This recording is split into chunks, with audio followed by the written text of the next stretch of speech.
this guitar sound.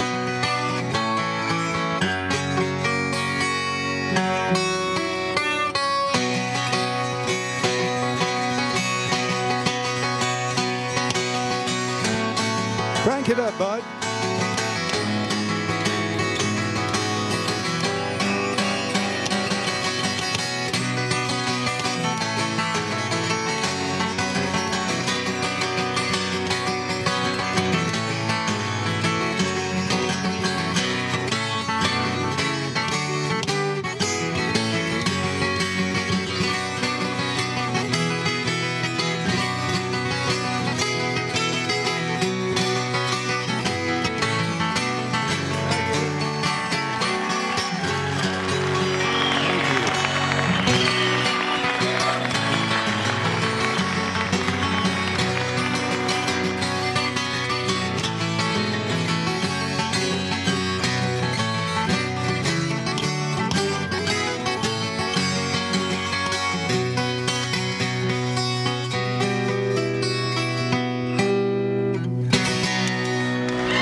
Thank you.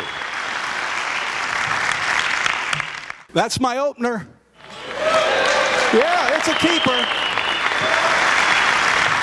I'm coming after you like a Mormon missionary with an Amway franchise.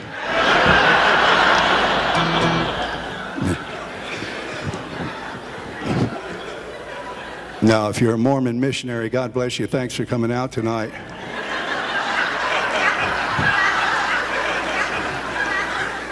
My name's Jim. I'm an alcoholic. I'm sorry. That's the other group I meet with. Since I brought it up, I may as well share with you. I am celebrating tonight 287 days of sobriety. Thank you, thank you. Not all together, not in a row.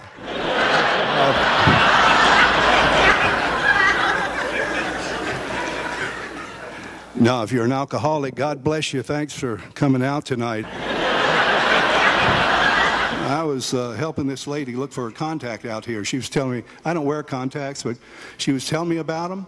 She said they're gas permeable, and you can leave them in for 30 days, and it lets the gas out gradually. Don't get ahead of me on these, okay? I said, I've got some underwear just like that.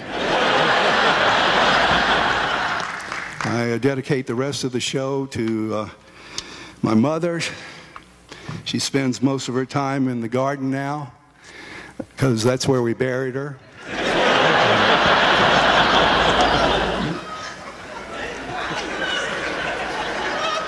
She stipulated in her will she wanted to be buried with all the things she loved. Her cat did not like that one little bit, I can tell you that.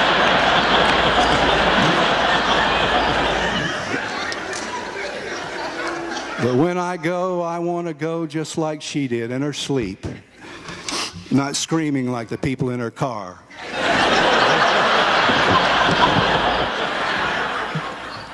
I'm so glad to be here. What a beautiful day today down in the parks. Everybody's out. Life has come back like spring always does.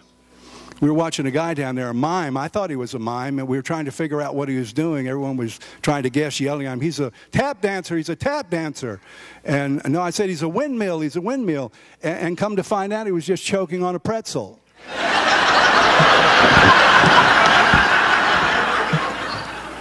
I do some charter Christian cruises. Dr. Charles Stanley, I've been out with him several times, Chuck Smith, and that's always wonderful, but I don't get into the activities. I'm too old now. Snorkeling, that's always big. I never could figure that out. Snorkeling. For those of you that aren't familiar with it, this is where they give you a tube. So the water goes directly into your lungs. Speeds up the entire drowning process. But I'll never forget the first time I met Dr. Stanley. We were at the rail there up at Glacier Bay looking at the scenery and praising God. And as we were talking, this seagull came over and blasted right here on the side of his beautiful sweater. And I just blurted out, can I get you some toilet paper? And He said, no, I think he's too far away by now.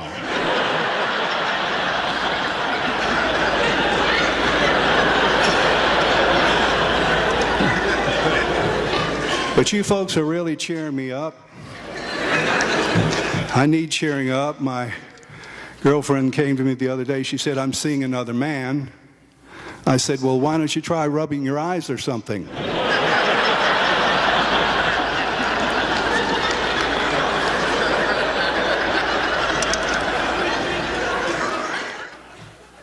Sullenberger, Captain Sullenberger landed that plane in the, oh boy, great American. I was on that flight for the purpose of this joke. So,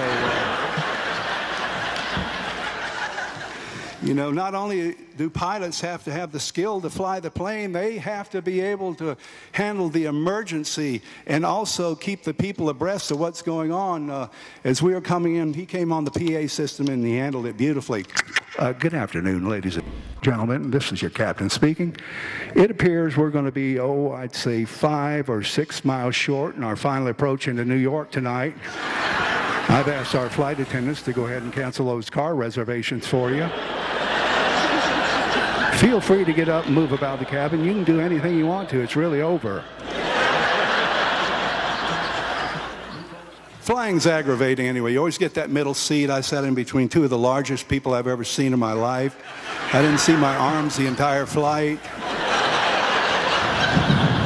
Then they make those stupid announcements, and your seat is a flotation device. I said, so is yours. As a matter of fact, if this baby goes down, I'm grabbing you. That way I'll have a raft and somebody to talk to. It is stupid, though. 98% of all flights out of America go over dry land. You can be flying from Medford to Denver. You'll hear that speech about the flotation device, where it is, how to use it. What a waste of time. You want to make me happy? Tell me about a seat that's going to bounce out of a cornfield.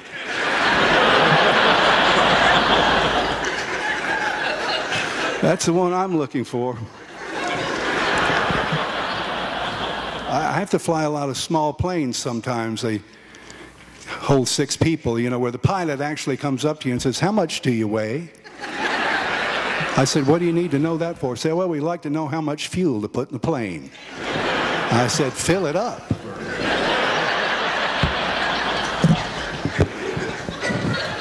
Wouldn't you hate to die in a plane crash because some fat lady lied about her weight?